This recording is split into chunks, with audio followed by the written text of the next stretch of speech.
बिस्मिल्लाहिर्रहमानिर्रहीम। देखिए, सबसे पहले लाजिम, फिर मुत्तसिल, फिर आरिज, फिर मुनफसिल, फिर लीन लाजिम, फिर लीन आरिज। वजह यह है कि सबसे कवी लाजिम मतलब यह कि ज्यादा इसको खींचेंगे और दूसरे को इससे तरजीह नहीं देंगे। क्या मतलब कि आपने लाजिम को कम खींचा, मुत्तसिल को ज्यादा खींच दिया, ऐसा नहीं करना। इसी तरह इसी तरतीब को याद रखें कि मुत्तसिल आरिज से कवी है। ऐसा नहीं करना कि मुत्तसिल को कम खींचा, आरिज को ज्यादा खींच दिया, इसका ख्याल करना है। इसी तरह मुनफसिल और आरिज, आरिज कवी है मुनफसिल से, ऐसा नहीं करना कि मुनफसिल को आपने ज्यादा खींच दिया और आरिज को कम कर दिया। मैं आपको पढ़ के भी बताता हूं। लेकिन एक और अहम चीज यहां आपके लिए पेश कर रहा हूं, वो ये है कि मद के 3 दराजात होते हैं, यानी खींचने के एतबार से। एक को कहते हैं कसर और एक को कहते हैं तवस्सुत और एक को कहते हैं तूल। आसान लफ्जों में आप यूं कर लें, 1 अलिफ हो तो कसर, 2 अलिफ हो तो तवस्सुत, 3 अलिफ हो तो तूल।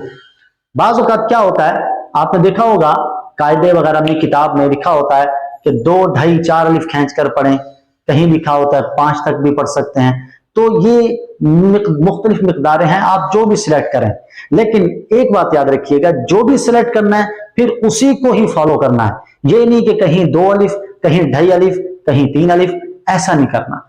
आपकी आसानी के लिए एक जबरदस्त चीज आपको पेश कर रहा हूं कि आप यूं याद रख लें, 1, 2, 3, असर में 1, तवस्सुत में 2, तूल में 3। क्या मतलब, 1 अलिफ, 2 अलिफ, 3 अलिफ। कैसे खींचेंगे? जैसे आपने पढ़ा बा, तो ये 1 अलिफ हुआ। अगर आप इसको कर देते हैं बा, तो ये 2 अलिफ हुआ। अगर आप कर देते हैं बा, तो ये 3 अलिफ हो गया। लेकिन यहां आपने करना नहीं है, मैंने आपको समझाने के लिए बताया। कहां करेंगे? आइए देखिए, ये जो लाजिम है इसमें सिर्फ और सिर्फ तूल होता है, इसमें ना कसर जायज है ना तवस्सुत जायज है। क्या मतलब कि कम से कम 3 अलिफ तो आप पढ़ सकते हैं, इससे कम नहीं पढ़ सकते। जैसा कि दाबातिन, अब आप इसको यूं नहीं पढ़ सकते दाबातिन। और यहां एक और अहम गलती, वो क्या कि जब हम वैसे किरात कर रहे होते हैं तो हम पढ़ते हैं गैरिल मग़दूबि अलैहिम वलद्दाल्लीन,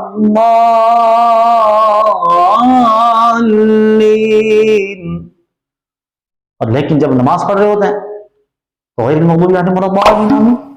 व्हाट इज दिस? मद्द लाजिम तो हर जगह मौजूद है, चाहे आप महफिल में पढ़ें चाहे नमाज में पढ़ें। तो इस चीज का ख्याल करें कि आप नमाज में पढ़ रहे हैं तब भी ये मिकदार होगी, महफिल में पढ़ रहे हैं तब भी ये मिकदार होगी। ये एहतियात जरूरी है।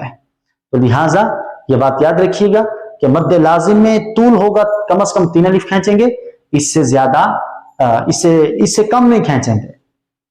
इसी तरह मद्द मुत्तसिल जो है, इसमें ये दोनों हो सकती हैं, तवस्सुत भी और तूल भी। इसमें कसर नहीं हो सकता, यानी जा आ यूं नहीं पढ़ सकते, बल्कि जा आ या फिर जा आ यूं पढ़ेंगे।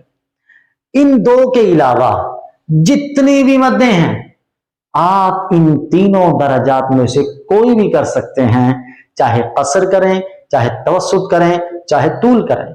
जैसा कि मद्द आरिज है यालमून, आप अगर पढ़ते हैं यालमून तो ये 1 अलिफ हुआ। अगर आप पढ़ते हैं यालमून तो ये 2 अलिफ हुआ। अगर आप पढ़ते हैं यालमून ये 3 अलिफ हुआ।